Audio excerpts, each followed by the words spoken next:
गिरिराज जी क्यों कहा गया गोवर्धन जी को? इनकी उत्पत्ति कैसे हुई और गिरिराज जी महाराज की क्या महिमा है?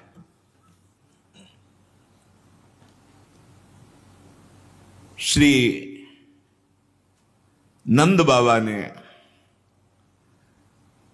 गर्गाचार्य जी को प्रेरित किया महिमा वर्णन करने के लिए। उपनंद आदि बड़े बड़े महापुरुष ये सब बैठ करके गिरिराज महाराज की महिमा सुन रहे हैं। साक्षात परिपूर्णतम भगवान श्री कृष्णचंद्र जो असंख्य ब्रह्मांडों के अधिपति हैं, कर्तुम अकर्तुम अन्यथा कर्तुम सर्व समर्थ हैं। जब पृथ्वी का भार उतारने के लिए स्वयं इस भूतल पर पधारे तो उन जनार्दन ने अपनी प्राण प्रिय प्राण वल्लभा अपनी उपास्य श्री राधा किशोरी से कहा, प्रिय तुम्हें हमारे साथ भूतल में हमारे लिए चलना होगा नवनिवृत्त निकुंज से। किशोरी जी ने कहा, प्राणनाथ आप चलने की बात कैसे सोच सकते हैं? जहां वृंदावन नहीं, जहां यमुना सखी नहीं, जहां गिरिराज गोवर्धन नहीं, वहां मेरा पदार्पण हो ही नहीं सकता। भूतल पर अगर हमारी सखी यमुना जी नहीं, गिरिराज गोवर्धन नहीं, तो प्राणनाथ जहां वृंदावन नहीं वहां राधा किशोरी नहीं जा सकती। श्री लाडली जी की बात सुनकर हरिजू ने मुस्कुरा दिया और कहा, हमने पहले से व्यवस्था की है। मृत्युलोक में, भारत भूमि में, माथुर मंडल में अपने को ही 84 कोस भूमि में मैंने विस्तार किया है। ये 84 कोस भूमि श्री कृष्ण स्वरूप है।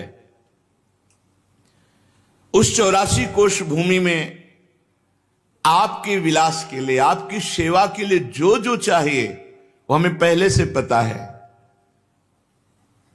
यमुना जी, गोवर्धन, संपूर्ण आपके सुख के लिए वृंदावन की शोभा भूतल पर उतरेगी। नंद बाबा ने पूछा, क्या पहले से गिरिराज जी महाराज ब्रजभूमि में प्रकट हो गए? तो कहा, नहीं, इस शालमली द्वीप के भीतर द्रोणाचल के गर्भ में उत्पन्न हुए थे। जो द्रोणागिरी है उनके पुत्र हैं गोवर्धन जी महाराज, वहां प्रकाशित हुए थे। जब गिरिराज जी महाराज प्रकट हुए थे तो समस्त देवताओं ने पुष्प वर्षा करके गिरिराज जी महाराज का अभिनंदन वंदन किया शालमली द्वीप द्रोणागिरी पर। हिमालय आदि पर्वतों ने, सुमेरु आदि पर्वतों ने आकर के गिरिराज जी का पूजन किया, प्रणाम किया, परिक्रमा की।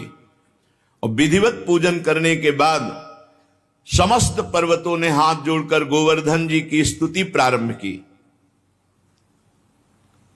त्वं साक्षात् कृष्णचंदस्य परिपूर्णतमस्य च गोलोके गोगणैर्युक्ते गोपी गोपाल संयुते त्वं हि गोवर्धनो नाम वृंदारण्ये विराजसे त्वन्नो गिरीणां सर्वेषां गिरिराजोऽसि साम्प्रतं नमो वृंदावनांकाय तुभ्यं गोलोकमौलिने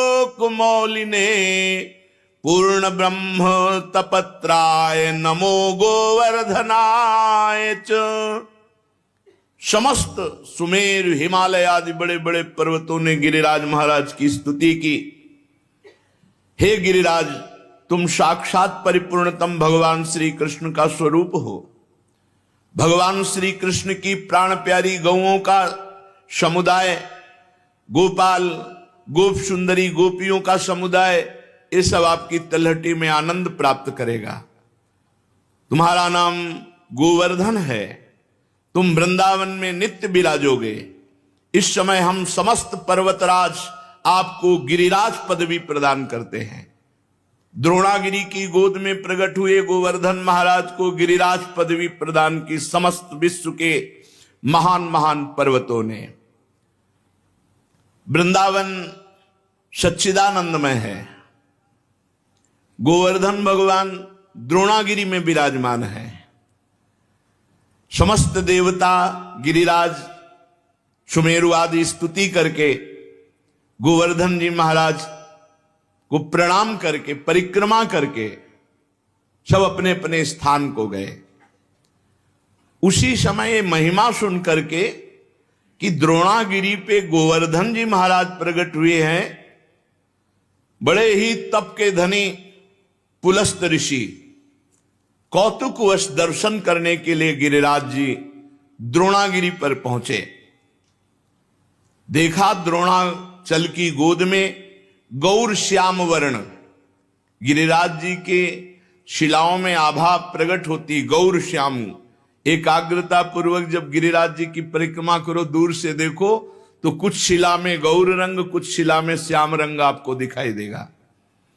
गोवर्धन भगवान ऐसे माधवी मालती सुंदर सुंदर लताएं गुफाएं, बड़े सुंदर वृक्ष जो मीठे फलों के भार से सुंदर सुंदर सरोवर कुंड झरने, महाराज देखते ही पुलस्त ऋषि लुट गए।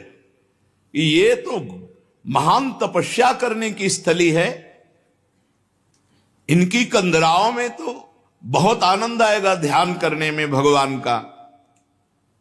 सैकड़ों शिखर गिरिराज जी महाराज के रत्नमय, विविध रंग बिरंगे धातु, विविध शोभा पुष्पों की, नाना प्रकार के पक्षी खग कोलाहल कर रहे, झरने गिर रहे, मृग और बहुत से बंदर, मयूर, केकिका ध्वनि, बड़ा आनंद गिरिराज महाराज। पुलस्त जी के मन में इच्छा हुई कि ये पर्वत हमारे अधिकार में आना चाहिए, गोवर्धन। द्रोणाचल से कहा, द्रोणागिरी मैं तुम्हें आदेश करता हूं अपने पुत्र का मुझे दान करो। द्रोणागिरी के पुत्र हैं गोवर्धन जी महाराज। तुम पर्वतों के स्वामी हो, तुम्हारा बड़े बड़े ऋषि मुनि तपस्या के द्वारा आदर करते हैं, तुम बड़ी औषधियों के पुंज हो, दिव्य औषधियां तुम में प्रकाशित होती हैं। जब लक्ष्मण जी को वीर घातनी शक्ति मेघनाथ ने मारी थी तो यहीं से औषधि, तो हनुमान जी महाराज को लगा कि कौन सी औषधि है, क्योंकि उन्होंने बताया प्रज्वलित तेजोमयी, तो कालने में ने साफ प्रज्वलित तेजोमय कर दी थी कि हनुमान जी भ्रम में पड़ जाए। लेकिन बुद्धिमान अग्रगण्यम बलवताम वरिष्ठम, पूरा द्रोणागिरी उखाड़ लिया, जो मन आवे सो छांट लो औषधि। तुम औषधियों से संपन्न हो। मैं काशी में गिरिराज जी को विराजमान करूंगा, क्योंकि मैं काशी वास करने वाला हूं, और मैं याचना ही नहीं कर रहा, आदेश दे रहा हूं। अगर ना तो साफ, मेरा कोई प्रयोजन नहीं है, मैं तपस्या करूंगा गोवर्धन की शोभा देख करके, ऐसा मेरे मन में आया। भगवान विश्वेश्वर की महानगरी परम पवित्र मोक्ष प्रदायिनी काशी में जाकर गिरिराज गोवर्धन को विराजमान करेंगे। जहां पार्श्व में गंगा नदी बह रही, विश्वेश्वर विश्वनाथ भगवान विराजमान है, वहीं गोवर्धन को विराजमान करेंगे। आज तक ऐसा यश प्राप्त नहीं होगा जैसा गोवर्धन को यश प्राप्त होगा काशी में। मैं गोवर्धन के ऊपर ऐसी तपस्या करूंगा कि त्रिभुवन गोवर्धन की वंदना करेगा, और मेरी अभिलाषा तुम्हें पूर्ण करनी होगी। पुलस्त जी की बात सुनकर के सदैव प्रकट हुए द्रोणागिरी और रोने लगे। द्रोणागिरी ने कहा, पुत्र स्नेह विह्वल, मेरे आंसुओं को तुम देख रहे हो तो आप अपनी तपस्या की बात सोच रहे हो। जब से गोवर्धन जी आए तब से मैं महान आनंद से हूं, मेरा आनंद क्यों छीनोगे। पुलस्त जी ने कहा, आप शोक मत करो, आपका यश होगा।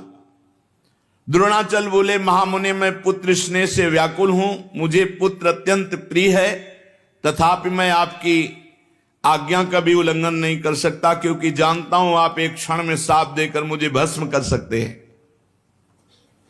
द्रोणागिरी गिरिराज जी को अपने अंक में भर के कहा, पुत्र कुछ भगवान और रचे हैं, इनकी सोच अलग है, लेकिन कुछ भगवान और रचे हैं। भगवान का संकेत मानकर मैं तुम्हें इनको दान करता हूं। भारतवर्ष बड़ा पवित्र देश, धर्ममय देश है, जहां केवल भारतवर्ष में धर्म, अर्थ और काम मोक्ष की आराधना होती है। निष्काम कर्म के द्वारा, ज्ञान योग के द्वारा तत्वबोध या प्रेम केवल भारतवर्ष में। मैं तुम्हें प्रदान करता हूं पुलस्त ऋषि को। गोवर्धन जी ने महान ऋषि पुलस्त जी से कहा, थोड़ा आप हमारा परिचय भी तो जान लें। 8 योजन लंबा, 8 चौको 32 कोश, 2 योजन ऊंचा, 8 कोश ऊंचा, 5 योजन चौड़ा, 20 कोश, 5 चौको 20। ऐसे थे गिरिराज जी जब यहां आए थे। साफ हो गया महाराज का आगे, तो रोज तिल तिल घट रहे हैं। ऐसी दशा में आप देख पाओगे कि मुझे ले जाकर काशी में विराजमान कर दो। पुलस्त जी ने कहा, बेटा मैं पुलस्त हूं, अगर संकल्प करूं तो पूरे भूमंडल को उठा के चल सकता हूं। मेरे हाथ पर केवल तुम बैठ जाना, मैं काशी में ही छोड़ूंगा तुम्हें। गोवर्धन ने कहा, फिर एक बार क्या बोल गए आप, सोच लो। एक बार हाथ में आ गया, उतार दिया, तो फिर तुम्हारी सामर्थ्य नहीं होगी कि आप मुझे हिला भी सको। मेरी प्रतिज्ञा और आपकी प्रतिज्ञा एक। आपने कहा मैं यहां से उठाऊंगा और काशी में रखूंगा, और मैं कह रहा हूं अगर बीच में रख दिया तो मैं आपके यहां उठाए फिर नहीं उठूंगा। पुलस्त जी ने बात तय कर ली।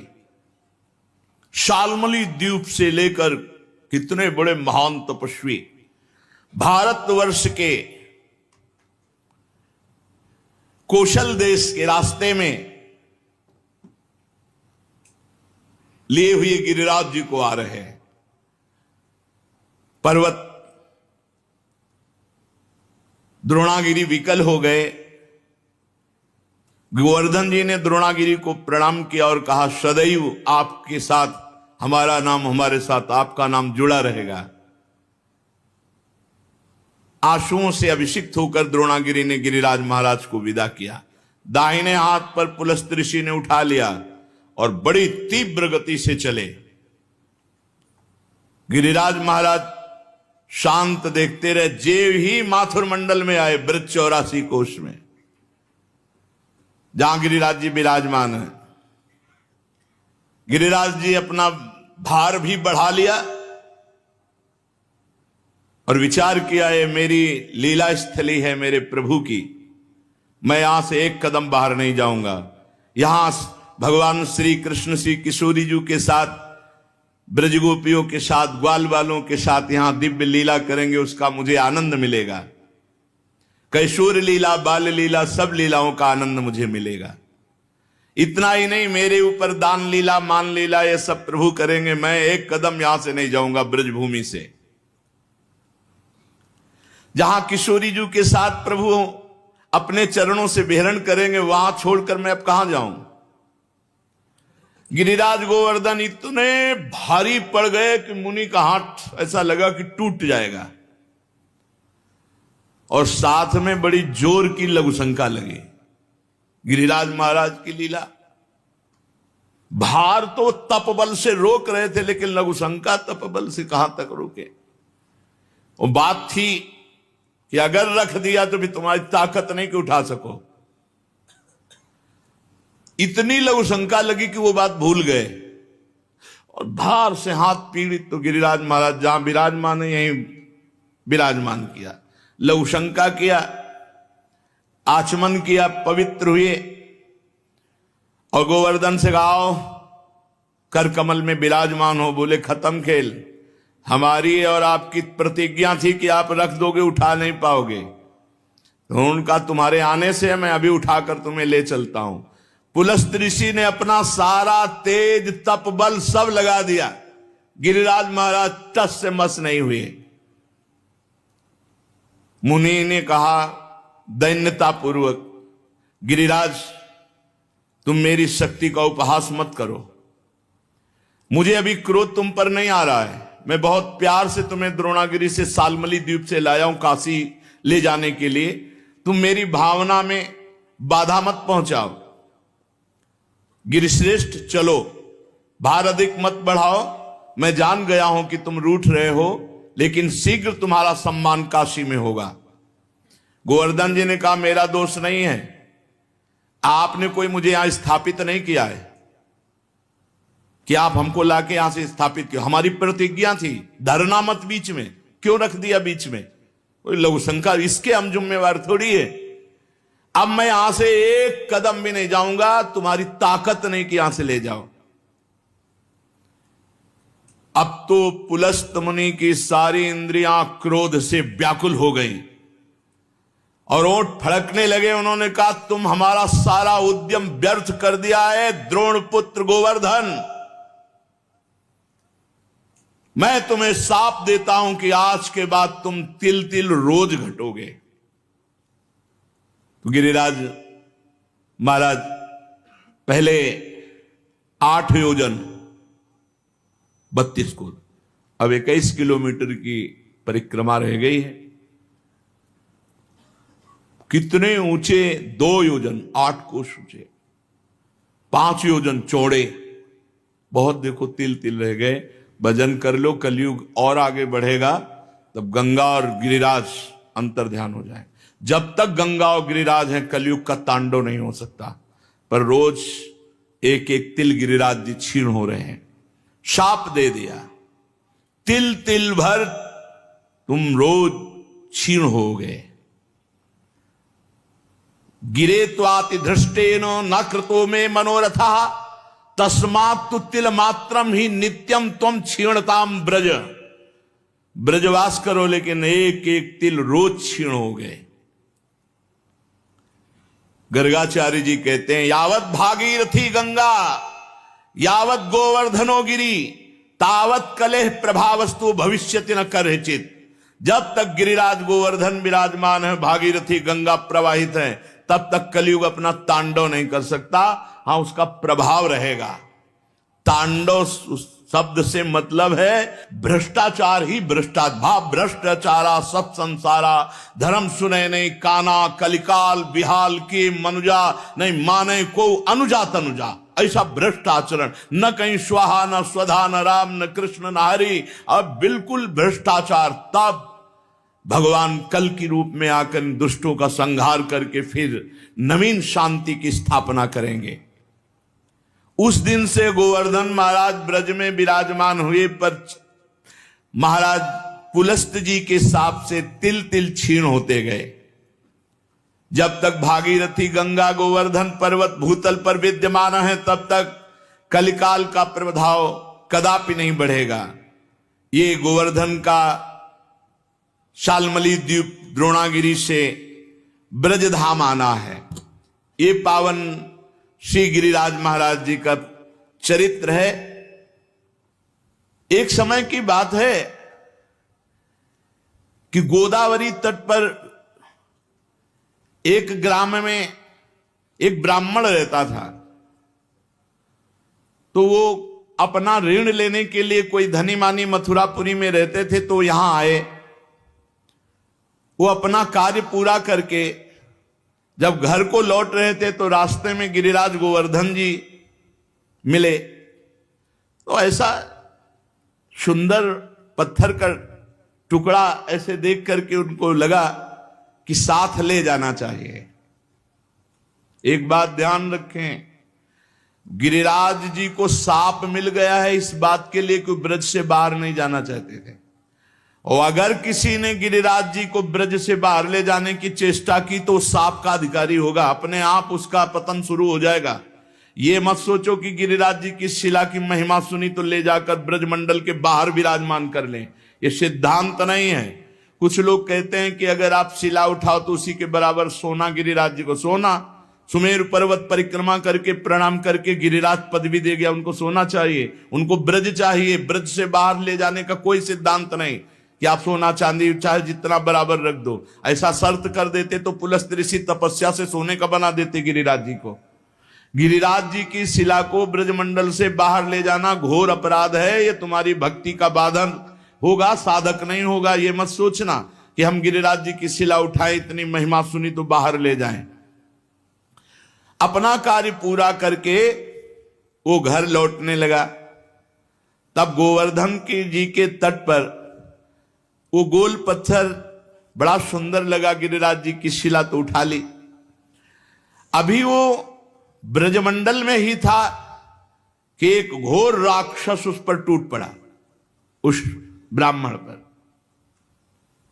उसका मुंह ऐसे नाटा छाती में घुसा हुआ, 3 पैर 6 भुजाएं, बड़ा विकराल ओंठ, ऐसे दांत, मोटी नाक, बदबू आ रही थी। बड़े बड़े दांत बगाड़ कर ब्राह्मण को खाने के लिए। राक्षस बहुत भूखा था। वो दहाड़ता हुआ ब्राह्मण के ऊपर। अब जैसे कोई आक्रमण करे तो अपने पास कुछ होता तो ऐसे करने का। ब्राह्मण के हाथ में गिरिराज शिला थी। सीधे उस राक्षस के ऊपर गिरिराज शिला का प्रहार किया। जे ही गिरिराज शिला स्पर्श हुई, उसका राक्षस शरीर छूटा और श्याम सुंदर रूप अर्थात भगवान के सारूप्य मोक्ष को प्राप्त हुआ। जैसा भगवान श्याम सुंदर का रूप वैसा रूप, विशाल नेत्र, प्रफुल्ल कमल दल के समान बनमाला धारण किए हुए, पीतांबर मुकुट, कानों में कुंडल, एक हाथ में बेत। ऐसा लग रहा था साक्षात श्याम सुंदर प्रकट हो गए। जब वो दिव्य रूपधारी हो गया और ब्राह्मण देवता के आगे घुटने टेक दिए और कहा, हे ब्राह्मण श्रेष्ठ, तुमने मुझे आज निष्पाप कर दिया। आज तक मैं निष्पाप नहीं हो पाया महामते। मेरी राक्षस योनि न जाने कितने समय से थी और मैं कब तक भोगता, लेकिन ये तुमने गिरिराज जी की शिला से जो प्रहार किया, मेरे सारे पाप नष्ट हो गए। तुम्हारे सिवा दूसरा कोई ऐसा नहीं जो मेरा उद्धार कर सकता। ब्राह्मण बोला, पहले तो भयंकर रूप में, अब इतने सुंदर रूप में मैं आश्चर्य में पड़ गया हूं। मेरे में तो कोई सामर्थ्य नहीं है, मेरे द्वारा तुम्हारा उद्धार कैसे हो सकता? मैंने तो कोई संकल्प भी नहीं किया। और एक पाषाण का क्या ऐसा फल हो सकता है कि उसके स्पर्श से तुम भगवान का स्वरूप हो गए? उसने कहा, ब्राह्मण, ये साधारण पाषाण नहीं है, ये गिरिराज गोवर्धन की शिला है जो साक्षात भगवान हरि का रूप है। अरे इसके दर्शन मात्र से कृतार्थ हो जाए जीव। जो गंधमादन की यात्रा करके बड़ी तपस्या पूर्वक फल की प्राप्ति नहीं की जा सकती, वो गिरिराज जी के दर्शन मात्र से और परिक्रमा से कोटि गुना पुण्य प्राप्त किया जा सकता है। गंधमादन पर्वत पर तपस्या करके जो फल प्राप्त नहीं किया जा सकता, उससे करोड़ गुना फल गिरिराज जी की परिक्रमा, गिरिराज जी के दर्शन से। अब देख लो, राक्षस था, गिरिराज जी के स्पर्श से श्याम सुंदर रूप हो गया। उस जो भगवत स्वरूप बना हुआ है वो बोला, मलयाचल पर 1 भार स्वर्ण का दान करने से जिस पुण्य फल की प्राप्ति होती है, गिरिराज महाराज में 1 बार लौट जाने से उस फल की प्राप्ति होती है। रज में लौट गए, इस सुख को कौन जाने। वृंदावन के गुणन सुन हित सो रज में लोट, जय सुख को पूजत नहीं मुक्ति आदि सतकोट। ये यहां का लाभ है। अरे भाई, रज में लौटो, आचमन करो, बैठ के भजन करो, कीर्तन करो। जो मंगल प्रस्थ पर्वत पर ब्राह्मणों से वेद पाठ करवा करके उनको दक्षिणा दे, भगवान विष्णु के शास्त्र नाम का पाठ करवावे, वो जो फल प्राप्त होता है वो गिरिराज जी की तलहटी में बैठ के थोड़ी देर नाम कीर्तन करने से प्राप्त हो जाता है। थोड़ी देर भगवान नाम कीर्तन गिरिराज जी की तलहटी में, अरे लाभ लो भाई, ब्रजमंडल में आए हो जरूर जाना गिरिराज जी। बस नशा वशा गंदी बातें मत करो, उपवास करके दर्शन करो, एक दिन उपवास करके देखो, सारे पाप नष्ट हो जाएंगे। मानसी गंगा में स्नान करो, राधा कुंडाचमन, कृष्ण कुंडाचमन, रज में लोटो परिक्रमा। कितना मंगलमय देश है ब्रज 84 कोस। गिरिराज जी के समान पुण्य प्रदान करने वाला कोई भूमंडल पे दूसरा तीर्थ नहीं है। ऋषभ पर्वत, कूटक पर्वत, कोलक पर्वत, सोने से मढ़ी हुई सींग वाली 1 करोड़ गौओं का दान करने से जो फल मिलता है, गिरिराज गोवर्धन की संपूर्ण तीर्थ स्थली के दर्शन मात्र से प्राप्त हो जाएगा।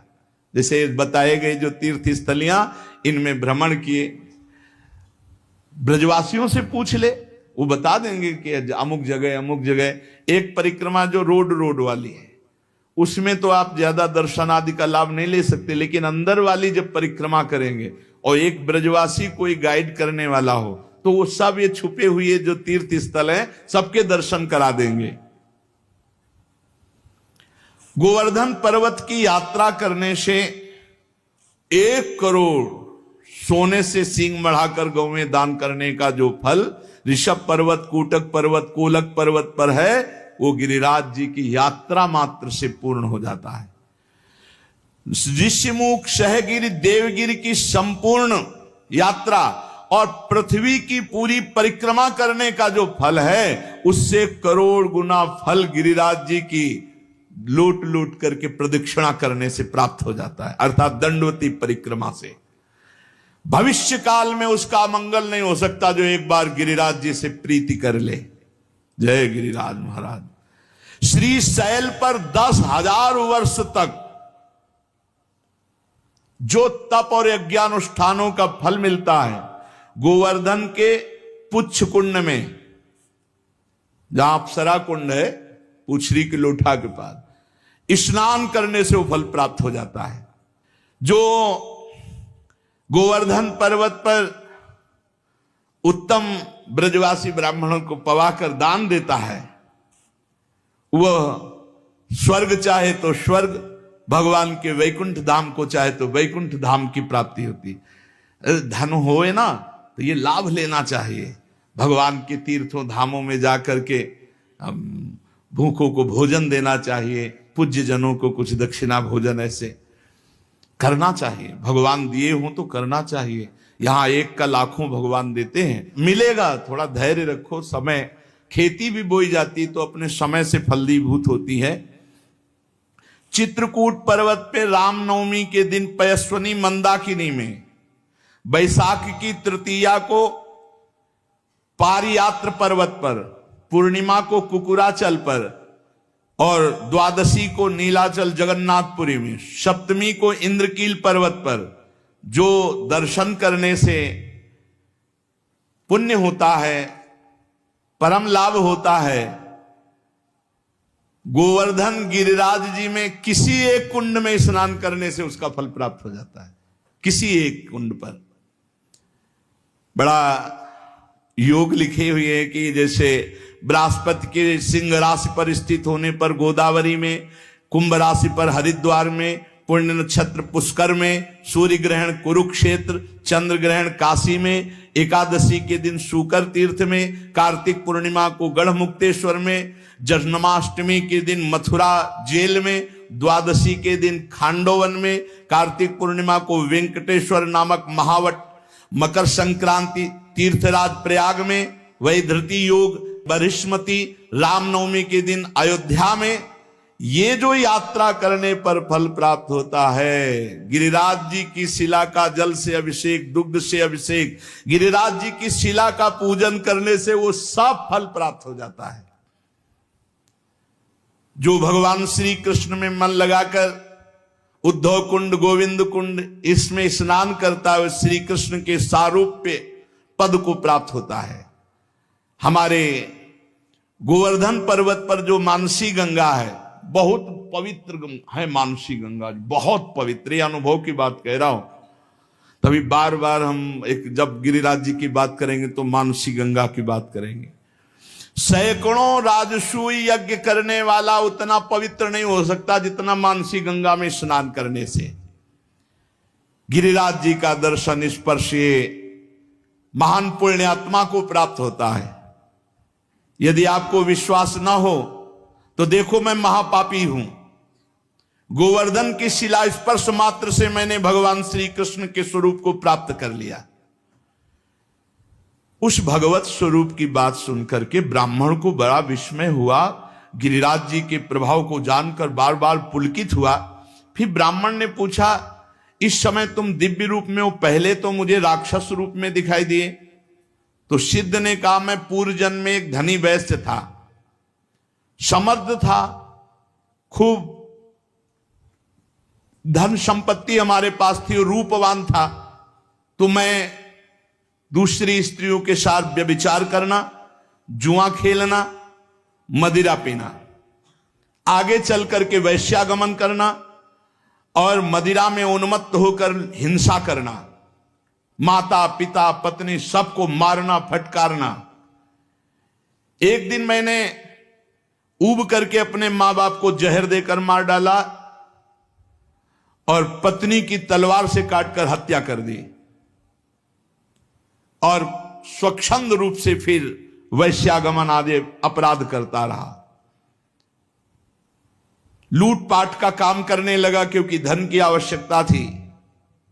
एक दिन मैं बहुत स्वर्ण के आभूषण लूट कर लाया तो वैश्या ने मुझे जहर खवाया, गले में फांसी लगाई और मौत के घाट उतार कर कुएं में फेंक दिया। गंदे आचरण वाले की गंदी ही गति होती है। अब मैं महापातकी यमदूतों के मुदगरों से पीट पीट कर बांध कर नरक ले जाया गया, कुंभी पाक नरक में डाला गया। एक मनवंतर तक नरक भोगने के बाद मुझे तप्त सूर्मी नामक नरक में डाला गया। ऐसे मैं न जाने कितने नरकों को भोग कर फिर राक्षस बना। भारतवर्ष में कर्म वासना के अनुसार मेरा राक्षस योनि प्रकट हुई। कितने नरक भोगने के बाद, बहुत होश में, हर कर्म बिना दंड दिए नहीं जाएगा। 10,000 वर्ष से मैं भूखा तड़प रहा हूं, मारा मारा घूम रहा हूं, 10,000 वर्ष से।